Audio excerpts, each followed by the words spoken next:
ஒரு குர்ஆனுடைய வசனத்திற்கு விளக்கத்தை நாம் பார்த்து வருகிறோம். குர்ஆனில் கூறப்பட்டுள்ள சில சம்பவங்கள், முக்கியமான சில செய்திகள் நம்முடைய சமுதாய மக்களுக்கு அறிய வேண்டும் என்பதற்காக குர்ஆனுடைய அந்த வசனத்தினுடைய விளக்கத்தை பார்த்து வரக்கூடிய நிலையிலே இன்றைக்கு நாம் பார்க்கக்கூடிய வசனம் 2வது அத்தியாயம் 35வது வசனத்திலே அல்லாஹ் ரப்பல் ஆலமீன் ஆதம் அலைஹிஸ்ஸலாம் அவர்களை பற்றிய ஒரு செய்தியை சொல்கிறான். ஆதம் அலைஹிஸ்ஸலாம் அவர்கள் முதலில் படைக்கப்பட்டு அவர்களை சொர்க்கத்திலே நாம் குடியமர்த்தினோம். அந்த சொர்க்கத்திலே இருந்து ஷைத்தான் அவர்களை வெளியேற்றினான் என்ற ஒரு வரலாற்று செய்தியை அல்லாஹ் குர்ஆனிலே சொல்கிறான். அந்த ஆதம் அலைஹிஸ்ஸலாம் அவர்கள் சொர்க்கத்தில் இருந்தார்கள் என்ற அந்த விஷயத்திலே அறிஞர்களுக்கு மத்தியிலே 2 விதமான கருத்துக்கள் இருக்கிறது. அதாவது சொர்க்கம் என்று சொன்னால் அல்லாஹ் ரப்பல் ஆலமீன் டோட்டலாக இந்த உலகத்தை அழித்துவிட்டு பின்னாடி ஒரு சொர்க்கத்தை படைப்பதை பற்றி குர்ஆனிலே அல்லாஹ் பேசுகிறான். நபிகள் நாயகம் ஸல்லல்லாஹு அலைஹி வஸல்லம் அவர்களும் அந்த சொர்க்கத்தை பற்றி சொல்லியிருக்கிறார்கள்.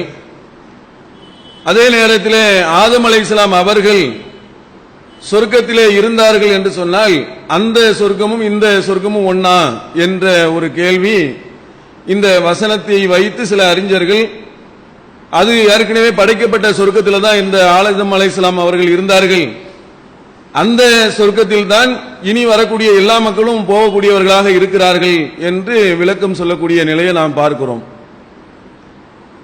அந்த விளக்கத்தில் சில விஷயங்கள் 2 விதமான கருத்துக்கள் இருப்பதில் கூடுதலாக எதை ஏற்றுக்கொள்வது என்ற ஒரு நிலை இருக்கிறது. 2 கருத்து இருந்தாலும் 2 கருத்துல எதை வேணாலும் ஏற்றுக்கொள்ளக்கூடிய நிலை இருந்தாலும் குர்ஆனை பொறுத்த மட்டும் ஜன்னத் என்ற வார்த்தைக்கு 2 விதமான பொருள் சொல்லுகிற மாதிரியாக ஜன்னத் என்று சொன்னால் ஒரு சொர்க்க சோலை என்ற அந்த அர்த்தத்திலேயும் ஒரு சோலைகள் நிறைந்த ஒரு இடம் என்ற அர்த்தத்திலையும் குர்ஆனில் பயன்படுத்தப்பட்டிருக்கிறது. இந்த 2வது அத்தியாயம் 35வது வசனத்தில் ஆதமே நீங்களும் உங்களுடைய மனைவியும் சொர்க்கத்திலே நீங்கள் குடியமருங்கள், அதிலே நீங்கள் விரும்பியவாறு உண்ணுங்கள், இந்த மரத்தை மட்டும் நெருங்காதீர்கள் என்று அல்லாஹ் ரப்பல் ஆலமீன் அந்த சொர்க்கத்திலே ஒரு மரம் இருக்கிறது, அந்த மரத்தை நீங்க நெருங்காதீர்கள் என்று ஆதம் அலைஹிஸ்ஸலாம் அவர்களுக்கு கட்டளையிட்டான். அவங்க அந்த மரத்தை நெருங்கினார்கள், அதிலிருந்து வெளியேற்றப்பட்டார்கள் என்ற அந்த செய்தி அதை தொடர்ந்து அல்லாஹ் சொல்றான். இப்போ இந்த சொர்க்கத்தை பொறுத்த மட்டும் அல்லாஹ் ரப்பல் ஆலமீன் இனி வரக்கூடிய காலங்களில் சொல்லக்கூடிய அந்த சொர்க்கத்திற்கும் நிறைய வித்தியாசம் இருப்பது போன்ற ஒரு கருத்து இருக்கிறது. ஏன்னு சொன்னா நபிகள் நாயகம் ஸல்லல்லாஹு அலைஹி வஸல்லம் அவர்கள் அவங்க சொல்றாங்க, மாலா ஐனுன் ரஅத்துன், எந்த கண்களும் அந்த சொர்க்கத்தை பார்த்திடாது அப்படின்னு சொல்றாங்க.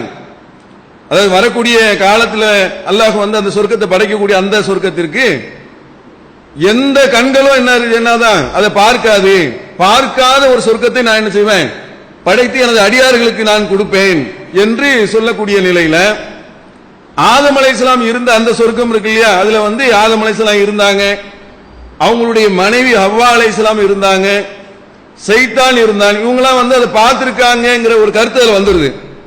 அல்லாஹ் ஒரு சொர்க்கத்தை படைத்து வைத்திருக்கிறான், அந்த சொர்க்கத்தை எந்த கண்களும் என்ன செஞ்சிடாது, பார்க்கல, அதனால அந்த சொர்க்கம் இது கிடையாது, ஆதம் அலைஹிஸ்ஸலாம் இருந்த சொர்க்கம் அது கிடையாது அப்படிங்கிற கருத்து இருக்கிறது.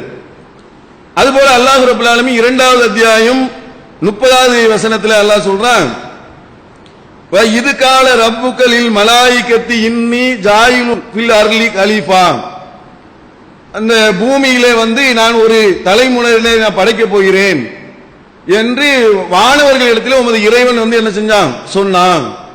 பூமியில நான் படைக்க போறேன்னு சொல்லி மாணவர்களிடத்திலே வந்து சொன்னான் என்று ஒரு செய்தி அல்லாஹ் குர்ஆன்ல சொல்றான். அப்ப ஆதம் அலைஹிஸ்ஸலாம் வந்து படைக்கப்பட்டது வந்து எங்க? பூமியில தான் படைக்கப்பட்டிருக்கிறாங்க. பூமியில படைக்கப்பட்ட அந்த ஆதம் அலைஹிஸ்ஸலாம் பூமியில தான் தங்க வைக்கப்பட்டிருக்கிறாங்க. பூமியில ஏதாவது ஒரு உயர்ந்த இடத்தில் சொர்க்கச்சோலை மாதிரியான ஒரு அமைப்பில், நல்ல ஊட்டி கொடைக்கானல் மாதிரி ஒரு குழு குழு ஏரியாவில் நல்ல பழங்கள்லாம் விளையிற மாதிரி, அதெல்லாம் வந்து ஒரு பெரிய சொர்க்கம் மாதிரி இருக்குன்னு சொல்லுவாங்கல்ல, அந்த மாதிரி ஒரு உயர்ந்த இடத்தில் அவர்கள் தங்க வைக்கப்பட்டிருப்பார்கள் அப்படிங்கிற கருத்தின் பிரகாரம் சொல்றதுக்கு இந்த குர்ஆனுடைய வசனம் வந்து 2வது அத்தியாயம் 30வது வசனம் வந்து அல்லாஹ் வந்து சொல்றான், நான் பூமியில ஒரு தலைமுறையினரை நான் படைக்க போறேன். அப்ப யாரு? ஆதம் அலைஹிஸ்ஸலாத்துல இருந்து அது ஆரம்பிக்குது. அப்ப அந்த வசனத்தின் பிரகாரம் பார்த்தாலும் இந்த சொர்க்கம் இருக்கிறதுக்கு வாய்ப்பு இல்லை அப்படின்னு தெரிகிறது. அதே மாதிரி பார்த்தால் சொர்க்கத்தில் வந்து குர்ஆன்ல நிறைய இடத்துல சொர்க்கத்தை பற்றி சொல்லப்பட்டிருக்கிறது. அந்த சொர்க்கத்தில் வந்து சலாம் என்பது தவிர வேற வார்த்தையே கிடையாது. நீங்க சலாம், அமைதியா இருங்க. அங்கே வந்து உங்களுக்கு எந்த விதமான கட்டளைகளும் இடப்படாது. அங்க வந்து ஹராம் கிடையாது, எல்லாமே ஹலால் தான். அப்ப அங்க வந்து உங்களுக்கு சோதனையோ ஒரு மரத்தை வந்து நெருங்காதீர்கள் மாதிரி அல்லாஹ் வந்து சொர்க்கத்தில் ஒரு சோதனை மாதிரியான ஒரு இது வந்து அந்த வைக்கலன்னு சொல்லி குர்ஆன்ல நிறைய வசனங்கள் இருக்கிறது. சலாம் சொல்லிக் கொள்வார்கள், எதிரே எதிரே அமர்ந்து கொள்வார்கள், அவர்கள் விரும்பியதை உண்வார்கள், சந்தோஷமாக மகிழ்ச்சியாக இருப்பார்கள். இது மாதிரிலாம் குர்ஆன்ல அந்த சொர்க்கத்தை பற்றி சொல்லப்பட்டிருக்கக்கூடிய நிலையில இங்க எப்படி இருக்கிறது? இந்த சம்பவத்தில் எப்படி இருக்குன்னு சொன்னா, ஆதம் அலைஹிஸ்ஸலாம் அவர்களை வந்து ஷைத்தான் வந்து வழிகெடுத்தான் அப்படின்னு சொல்லப்பட்டிருக்கிறது. ஷைத்தான் இருந்தான்னு சொல்லப்பட்டிருக்கிறது. அப்ப ஷைத்தான் வந்து அந்த சொர்க்கத்திலே இருந்தானா அப்படி ஒரு கேள்வி வருது இல்ல? அதே மாதிரி வந்து என்னன்னு சொன்னால், ஒரு மரத்தை நெருங்காதீர்கள் என்று அல்லாஹ் என்ன செஞ்சான்? தடை செய்தான். அப்போ மரத்தை நெருங்காதீர்கள் என்று அல்லாஹ் தடை செஞ்சான்னு சொன்னா ஹராம் ஆயிரும். இங்க அல்லாஹ் பல விஷயங்களை தடை செஞ்சிருக்கிற மாதிரி, வட்டிக்கு வாங்காதீங்க, விபச்சாரம் செய்யாதீங்க, பொய் பேச, இது மாதிரியான விஷயங்களை சில விஷயங்கள் தடை செஞ்சிருக்கிற மாதிரி அல்லாஹ் அந்த சொர்க்கத்துல வந்து இந்த மரத்தை நெருங்காதீர்கள் என்று மரத்தை தடை செய்தான். அப்ப அங்க அது ஒரு ஹராம் தானே. ஹராம் வந்து எப்படி அது சொர்க்கத்துல வந்துச்சுங்கிற ஒரு கேள்வியும் அறிஞர்கள் மத்தியில அது வருகிறது. அதே மாதிரி வந்து சொர்க்கத்திலே வந்து குடியமர்கள் என்று சொன்னால் சொர்க்கத்தை விட்டு வெளியேற்ற மாட்டோம் என்று குர்ஆன்ல வசனங்கள் நிறைய இருக்கிறது. அதுக்குள்ள போயிட்டாங்கன்னா அதுக்கப்புறம் என்ன செய்ய மாட்டாங்க? வெளியில வர மாட்டாங்க.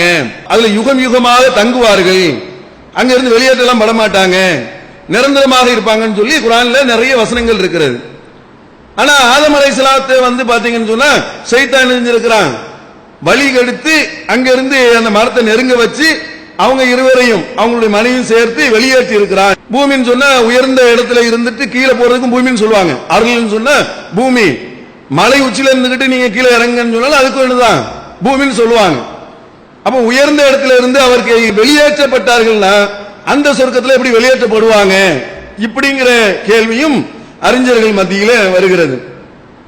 அதே மாதிரி வந்து சொர்க்கத்தில் இனி வரக்கூடிய சொர்க்கத்தை பற்றி நபிகள் நாயகம் ஸல்லல்லாஹு அலைஹி வஸல்லம் அவர்கள் சொல்லியிருக்கக்கூடிய செய்தி என்னன்னு சொன்னால், அங்க வந்து இங்க மாதிரியாக கணவன் மனைவி மாதிரி வந்து இங்க தப்தர்ல எழுதி திருமணம் முடிக்கப்படுகிற விஷயங்கள்லாம் இருக்குது, இதெல்லாம் கிடையாது. அங்க ஹூர்லீன் என்ற பெண்கள் வந்து என்ன செஞ்சிருப்பாங்க? மனம் முடிக்கப்படுவார்கள், ஹூர்லீன்களை மனம் முடித்து கொடுப்போம்லாம் இருக்கிறது. அப்ப ஹூர்லீன் போன்ற பெண்கள் மனம் முடித்து கொடுக்கப்படுவார்கள் என்று சொன்னால் அங்க வந்து இங்க மாதிரியான திருமண முறைகள் அங்க இருக்காதுங்கும் போது அங்க கணவன் மனைவியாக 2 பேர் இருந்திருக்கிறாங்க என்ற ஒரு விஷயமும் அதுல ஒரு கருத்துல வந்து அறிஞர்கள் இதை பார்க்கிறாங்க. இந்த விஷயங்கள் எல்லாம், இந்த காரியங்கள்லாம் எப்படி இருக்குன்னு சொன்னா, அல்லாஹ் ரப்பல் ஆலமீன் அந்த சொர்க்கத்தை ஒன்னை படைச்சு வச்சிருக்கானே, அந்த சொர்க்கத்துல இனி வரக்கூடிய காலத்துல மனிதர்கள்லாம் போவாங்கல்ல, விசாரணை கேள்வி கேட்கப்பட்டு சொர்க்கத்திற்கு அனுப்பப்படுவார்களே, இதுவரைக்கும் யாரும் போகல, இனிமைதான் எல்லாரும் போக போறாங்க அப்படிங்கிற அந்த கருத்தும் நல்ல வலுவானதாக இருக்கிறது. இன்னொரு கருத்து என்ன இருக்குன்னு சொன்னா, ஏற்கனவே உள்ள அந்த சொர்க்கத்துல தான் ஆதம் அலைஹிஸ்ஸலாம் இருந்தாங்க. அதனாலதான் நிறைய பேர் சொல்லுவாங்க, இல்ல ஆதம் பாவா செஞ்சதுனால இல்ல நம்மளாம் சொர்க்கத்துல இருந்துப்பாங்க. அது எதுக்கு சொல்றாங்க? இந்த கருத்து இருக்கிறதுனால. இல்ல ஆதம் நபி வந்து அந்த மாதிரி ஒழுங்கா அந்த இடத்துல இருந்தாங்க, மரத்தை நெருங்கலன்னு சொன்னா நம்ம எல்லாரும் அங்கேயே இருந்திருக்கலாம், சொர்க்கத்திலே இருந்திருக்கலாம்பாங்க. அந்த கருத்து எதனால வருதுன்னு சொன்னால், ஜன்னத் என்ற அந்த வார்த்தை, சொர்க்கம் என்ற வார்த்தை வருவதனால இந்த கருத்துல என்ன செய்றாங்க, அறிஞர்கள் மத்தியில இந்த இரண்டு விதமான கருத்துக்கள் இருக்கிறது. அப்ப இந்த இரண்டு விதமான கருத்துக்கள்ல எதை ஏற்றுக்கொண்டாலும் அந்த கொள்கை ரீதியான விஷயங்கள்ல பிரச்சனை கிடையாது. அதுல இருந்து படிப்பினைகள், பாடங்கள், இதுல பிரச்சனை கிடையாது. ஆனா அதிகமாக தகுதி உடையதாக எது இருக்குன்னு சொன்னா, பூமியில படைக்கப்பட்ட அந்த ஆதம் அலைஹிஸ்ஸலாம் பூமியில தான் தங்க வைக்கப்பட்டிருக்கிறாங்க. பூமியில ஏதாவது ஒரு உயர்ந்த இடத்தில் சொர்க்கச்சோலை மாதிரியான ஒரு அமைப்பில், அதெல்லாம் ஒரு பெரிய சொர்க்கம் மாதிரி இருக்குன்னு சொல்லுவாங்கல்ல, அந்த மாதிரி ஒரு உயர்ந்த இடத்தில் அவர்கள் தங்க வைக்கப்பட்டிருப்பார்கள் என்று சொல்லக்கூடியது அது தகுதியுடையதாக இருக்கிறது. குர்ஆன்ல பல வசனங்கள் சொல்லப்பட்டிருக்கக்கூடிய விஷயங்களோடு ஒத்து போகக்கூடிய நிலையில் இருக்கிறது. இந்த கருத்தை நம்ம விளங்கிக் கொள்ள வேண்டும். அப்படிப்பட்ட நன்மக்களாக அல்லாஹ் ரப்பல் ஆலமீன் அனைவரையும் ஆக்கி அருள் புரிவானாக என்று கூறி விடைபெறுகிறேன். அஸ்ஸலாமு அலைக்கும் வரஹ்மத்துல்லாஹி வபரகாத்துஹு.